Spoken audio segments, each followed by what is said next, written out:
The WELD PAK 180i is a dual voltage welder.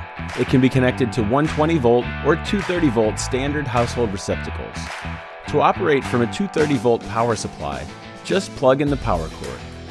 It has a 6-50P NEMA plug, which is most commonly used in welder applications. When only 120 volts is available, you can still use this multi-process welder. Simply attach the 230 volt to 120 volt adapter and you're ready to weld.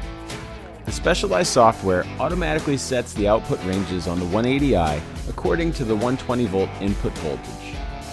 Now you are ready to weld, but before you strike an arc, make sure you are following all safety protocols, including wearing a helmet, safety glasses, welding gloves, and welding apparel.